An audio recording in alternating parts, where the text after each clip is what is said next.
Hello, everyone. We'll just wait a few minutes and we'll get started right at 11 Central.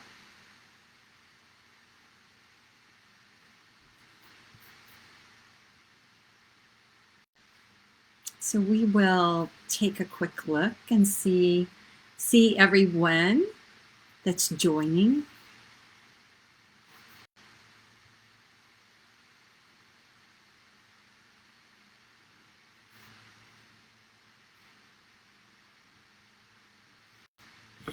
Okay.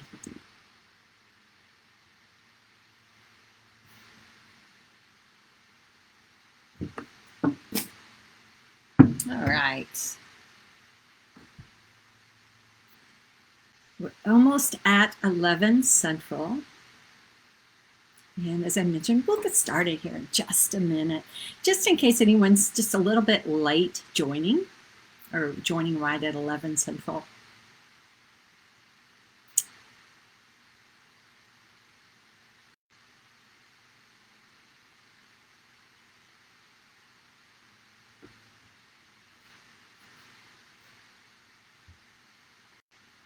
Everyone's having a good Friday. I'm so happy it's Friday.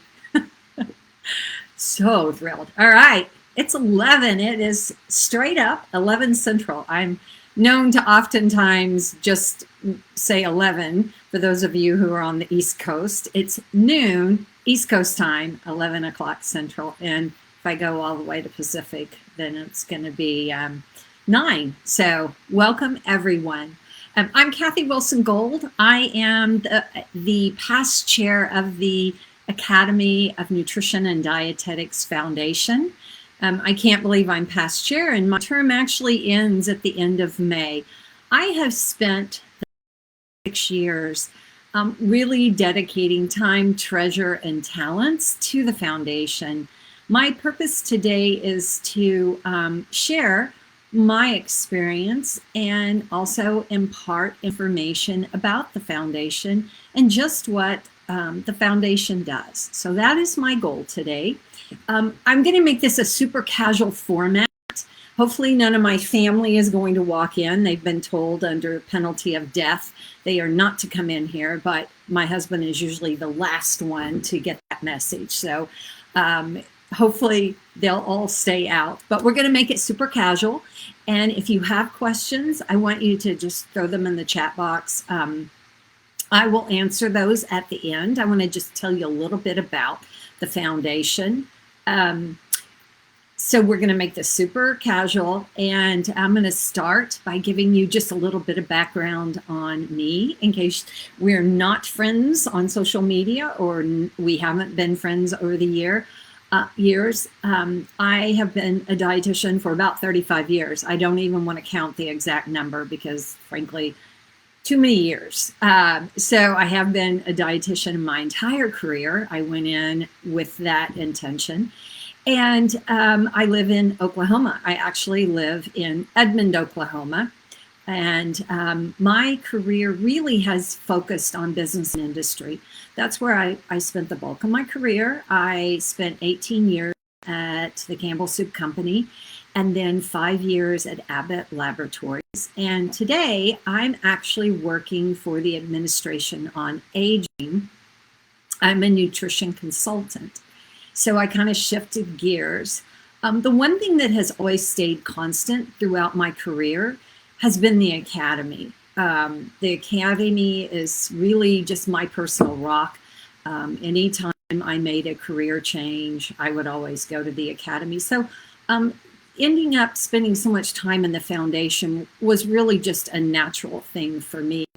And I was laughing earlier. I was thinking about the foundation and what is the most difficult thing about the foundation. And it's really kind of funny. The most difficult thing I find about the foundation is the foundation does so much, it's impossible to keep up with all the great things they're doing. So I do have some little cheat cards, and you'll see me refer to them, mainly just because they do so many great things. So I've been on the foundation board now for since 2015. As I mentioned, this is the end of a 2 3-year terms, and I was chair in 2019 and to 2020. So I got to enjoy part of the pandemic as part of my term as chair. I'm not sure if that's sort of a tongue-in-cheek enjoy the pandemic, but it was enlightening, to say the least. I really spent some time early on in scholarship review with the foundation. I always like to volunteer, and so I volunteered for some scholarship review where different applicants, depending on the scholarship or the award, they submit their paperwork, and then a review committee goes in, evaluates, and then awards the actual scholarship or grant, whatever it might be.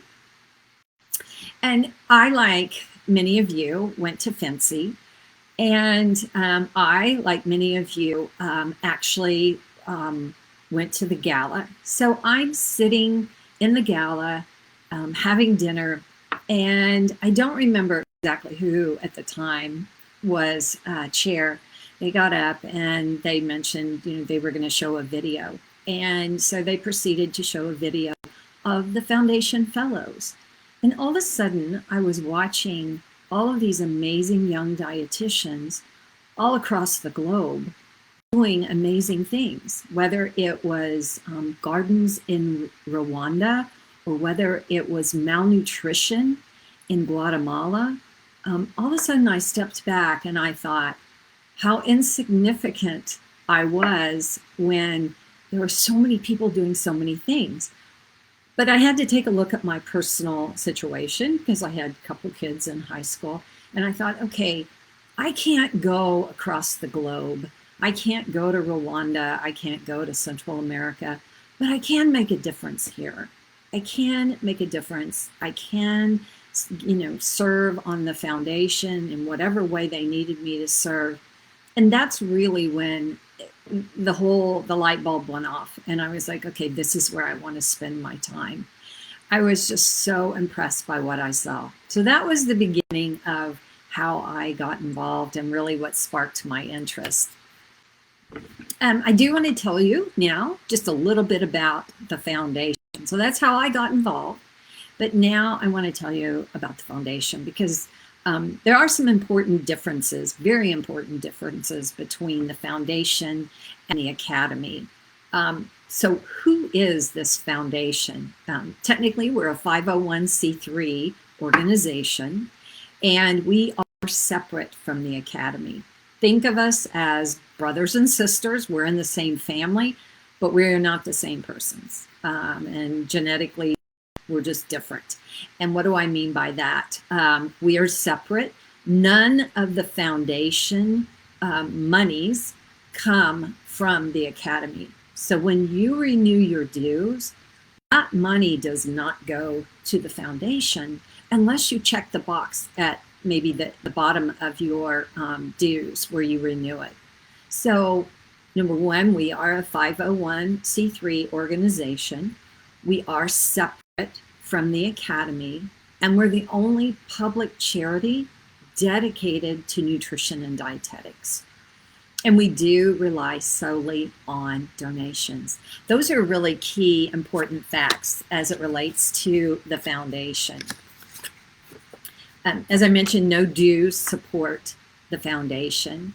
And we do all kinds of things around the globe. We are a global organization, or we impart nutrition all across the globe. And we do that in the form of scholarships, awards, fellowships, research grants, public education, and disaster relief. And some of you may not even be aware of the disaster relief. This one sort of really touches my heart because I've served on that committee a couple of times, where we receive applications from, they can be students, they can be dietitians who have been impacted by a natural disaster. For example, when the hurricane in Puerto Rico, or we had earthquakes down in the Caribbean, we received applications from dietitians and students whose internships were just completely destroyed. So we touch people in many, many different ways. And one of those is just even in times of disaster. Our current board consists of Margaret Garner is our outgoing chair. Becky Dorner is coming in. She'll be chair effective June 1st, so she will be our new chair. We do have a secretary, Hope Warshaw, and a treasurer, and then we have 6 different directors. We have a student member, and we have a public member. Also sitting on our board is the president-elect for the Academy, Kevin Sauer. So we have diverse representation on the foundation board.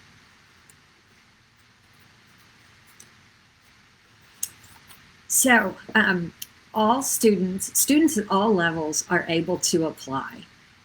Academy membership is not always required. It depends on the specific grant, the specific scholarship, but it is not generally required. Generally speaking, the average scholarship is about $1,000. I wish I could wave a magic wand and make those, larger, but right now our average scholarship is $1,000. Just to give you an idea of numbers, last year we gave out $620,000 to 261 deserving students. If you think about it and you look at averages, we average over $500,000 in scholarships every year. So that's averaged over the past 5 years. So we're giving out a lot of money to students and doctoral students, not just undergrad. Let me see, where are we? I want to talk a minute. So I talked about the scholarship program. And now I want to talk about the fellow program, because that's the one that really got my heartstrings, because these were the folks that were out making a difference in malnutrition in Central America, really on the front lines. We do have fellows, and funny that today I'd actually be working this afternoon on a new fellow application. But let me give you an example. For those of you who know Marie Spiker, Marie finished up Sustainable Food Systems. She was a fellow. Allison Yoder is our Nutrition in Food Retail program, a relatively new fellowship. So these fellows are making a difference in global nutrition and at home. We currently have 2 fellowships that are open right now, and I do encourage you, if you are interested, I encourage you to apply. The first one, both of them I think are really cool. The first up is we're going to have 2 fellowships for 2 doctoral students to conduct research this summer for the Academy's Evidence Analysis Center. The other one is a doctoral prepared Academy member with a 1-year experience serving on staff, this is where it gets neat, of a congressional member or a committee as a special assistant, which I think is just really different. These applications are due. Now, the first one is due like Monday, and then the second one, the congressional staff member or committee, that's due June 8th. And if you are interested, one thing that the foundation does extremely well, and that is everything is on the website, and clearly defined, and all that information is there. So I want to encourage you, if you are interested, please go and take a look. Something else I want to bring up is the foundation is also committed to diversity, inclusion, and equity. Since 1979, we have specifically had scholarships for those with diverse backgrounds and cultures. So we've been doing this a long time. Maybe not everyone has known, but it has been a part of our culture for quite a while. And you can go to the website. If I read all these, it would be extremely boring or long and boring, because the list is pretty long. We give major gifts that have allowed new funding opportunities that emphasize inclusivity, diversity, equity, and accessibility. And starting very, very soon, actually she's already started, I'm proud to share that Marie Alsop has come on as the foundation's first diversity and inclusion fellow. So she has just come on as a fellow. She is from she's an assistant clinical professor at Purdue University in the Department of Nutrition Science.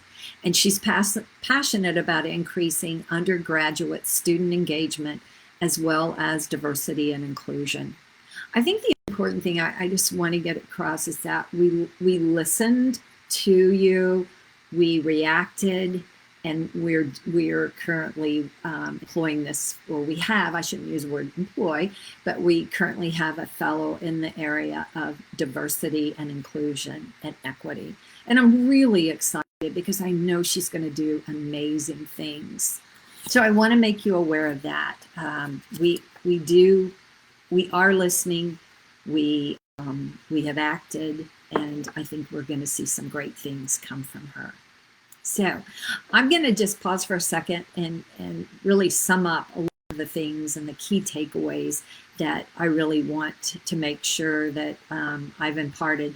The first is that the foundation is a separate entity from the academy.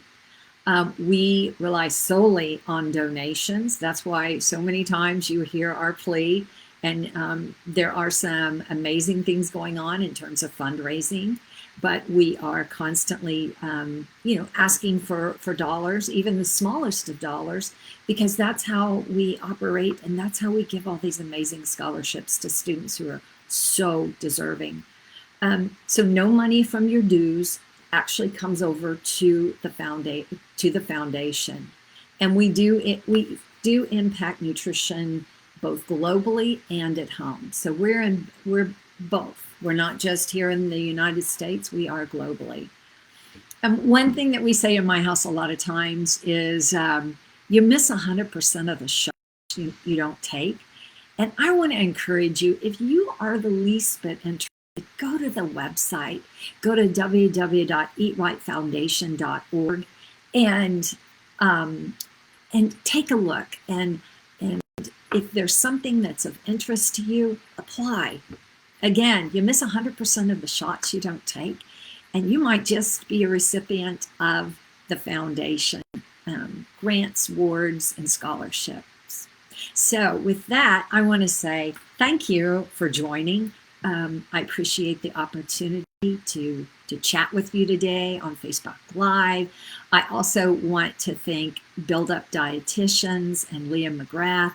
Thank you for this opportunity. We are really most grateful and appreciate you so much. Now, with that, I'm going to figure out where these questions are, and if there are questions, I will be able to answer some.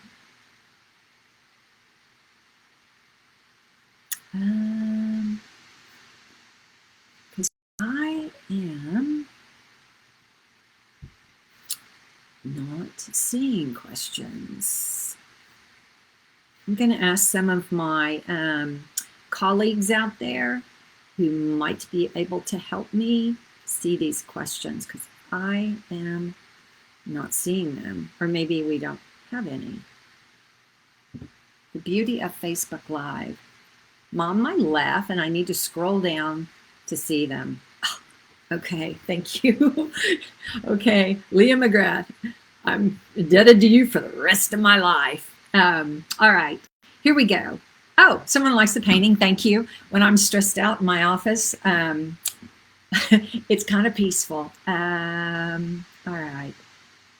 Let's see. We've got, and I just wanted to say, I see North Carolina. Jen Nguyen is in Rochester, New York. And there is a comment Neva put in about disaster relief. Oh, good point. Good point. When Texas had all of that massive power outage in March due to the snow and extreme cold, that power outage, we've helped them too. So we help with all kinds of natural disasters. All right, let's see. After Facebook Live, can you put up the Academy Foundation website or direct links? Looks like Jen, thank you. Jen did that.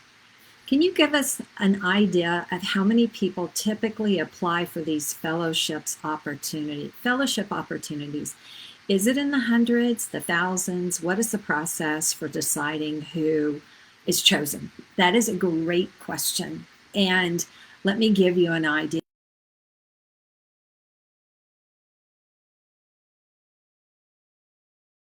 Application process.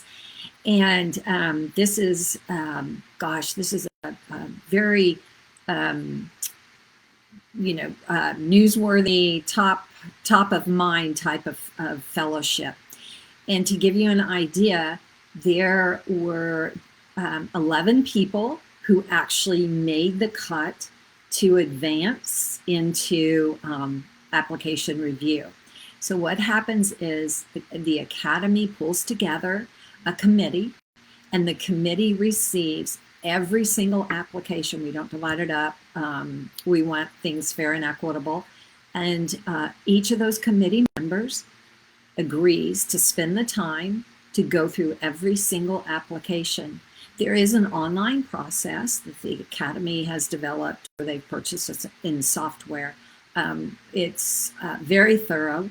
I can tell you, I personally reviewed 11 applications, and I went through, I read all of the materials, looked at resumes, looked at application, or an application letter, and then all of the information that was required. So then from there, everyone scores the applicants, and depending on what the actual fellowship is and the criteria that's been developed, there will be those that advance to the interview phase.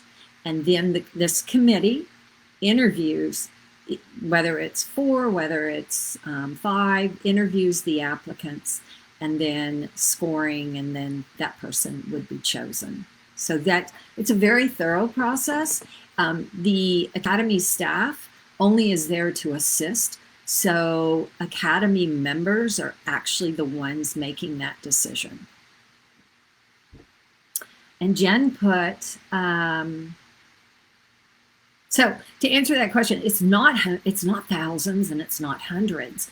In this case, it was 11. So again, gosh, if you're interested, I encourage you to apply.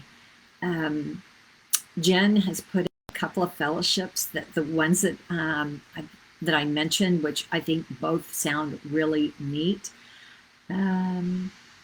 Okay, Becky put in 30 to 50. So 30 to 50 might initially go in, and then staff will go through, and if for example the applications are incomplete, they wouldn't make the cut to advance. Here's a good question. Why is volunteering important? Volunteering for me is important because so many people, everyone has their own reason for volunteering, but volunteering, if you look at it in really an unemotional way, just like, what are my benefits from volunteering? You can say, if as a volunteer, you connect with other dietitians, which is really, really critical. Those dietitians, and not just dietitians, it can be staff, it can be just people you meet, public people that are maybe involved in the Academy. These are people that you can network with, and in terms of finding a job, I can say I personally have benefited from my relationships in the Academy. So benefits of volunteering would include networking, career advancement, in terms of just increasing your knowledge base. Whenever you're thrown into a situation, or your boss comes in and drops something on your desk and says, I want you to take care of this, or I want you to do that, and you're like, oh my gosh, what do I do? There's always someone you can call. And the thing I know about dietitians is that we're always willing to help each other. So resources, it's a great mentoring tool. And the practice groups give you specialty areas, so volunteering not just in the academy as a whole, but even in those practice groups and state affiliates. I will tell you, for me personally, the reason I like to volunteer is I just personally believe in giving back. So many people have helped me along the way with my career. I just feel like it's just my way, my personal way of giving back. And I can remember years and years ago, I was just a young pup. I moved to Texas from Oklahoma, and I spent 12 years working in Texas. I didn't really know a single soul. And I went down, this is a great story. I was so young. I went down to Dallas. I didn't know a single soul. And I joined the Dallas Dietetic Association. Lo and behold, the first two people I would meet would be Linda Farr, who at the time was Linda Tennis. She was very young, and Neva Cochran. These were two people I met, and they've become lifelong friends. So there's another reason to volunteer. All right. For more information, okay, Becky put that in. Thank you, Becky. All right, let's see if there are any other questions. We've got about 6 minutes left. Maybe a question I would throw out would be, so what do I do? So what you said, so if I'm in your chair, if what you, Kathy, has made sense to someone out there, what can I do? What do I do next? Well, I think the next step would be to go to the website, and you can decide, do you want to apply just for something, maybe a scholarship, or maybe you want to volunteer time. So if you want to volunteer time, I would send an email to foundation@eatright.org. I would send an email, and those are monitored, and someone will respond. And just let someone just say, I'm interested. And you can also find opportunities on the website, but you clearly can just email. And the other thing I would encourage you to do on your dues, if you haven't paid your dues yet, there's always a place that you can donate to the foundation, even if it's just $5. Just start by donating $5 to the foundation. Think of it as that Starbucks I'm not going to get this week, and donate just a small amount to the foundation. I also want to let you know that this year for FNCE, activities will be virtual. That's a great way. If you don't always go to FNCE, you can participate in foundation activities, which is, it's very different, but that's another great way. Participate in those foundation activities. Okay, Becky, I owe you a Starbucks. Please email foundation@eatright.org. So I think there's another question. No, I did not see. Can Academy members volunteer for the foundation? Absolutely. Absolutely. That's really how all of us are. That when you look at the board, not that everybody wants to be on the board. I mean, these are all Academy members. All right. And Leah just put in, I think that's Leah. Great shout out to Neva Cochran, who does so much for nutrition students, RDs to be, and dietitians, as well as the profession. I just want to echo that. Oh my gosh, you give back so much. And you know what? That's another way you can volunteer, is giving back. If maybe you're not willing or not wanting to take a big jump, you can even mentor students. You're decaffeinated. I love that. All right. Let me just take a quick look for.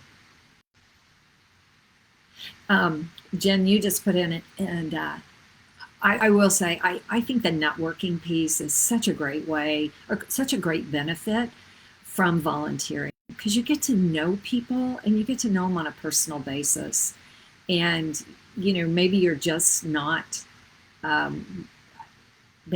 you wouldn't be comfortable. I'll give you a real live example. In my new role with Administration on Aging, something came up about malnutrition, and I was like, okay, I know I'm not the expert here. Who do I know? So I reached out to who the smartest person I know, Allison Steiber, with the academy, and only because I've met her through all my volunteer efforts. And I was like, "Hey, can you help me understand blah blah blah?" And I've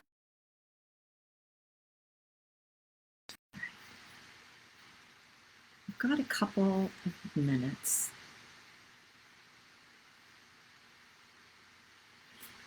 I think will be coming out. I want to say September. There may be someone on the chat, but I do know I'm going to be holding a virtual event myself just to promote the foundation. But you should be starting to see things actually this summer. I think we usually start seeing things. That's another great way is just participate virtually. Not everyone can go to Fancy or can take time. And this year we will have that virtual, will be virtual. So that is a great way to begin to dip your toe in the water.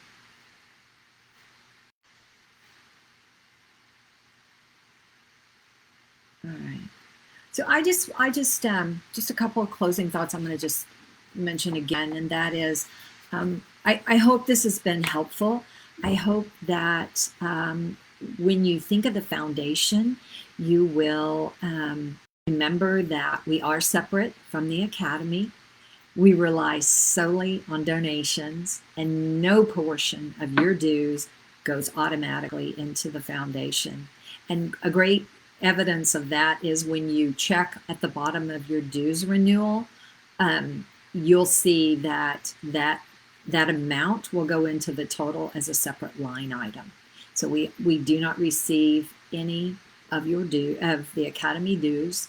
And then just the amazing, wonderful things that we're doing globally and at home to promote optimal nutrition. So with that, I just want to thank everyone for being here. Thank you so much for allowing me the opportunity. Again, Build Up Dietitians. Leah, thank you so much. And with that, we will close. Hope you have a wonderful Friday. Take care.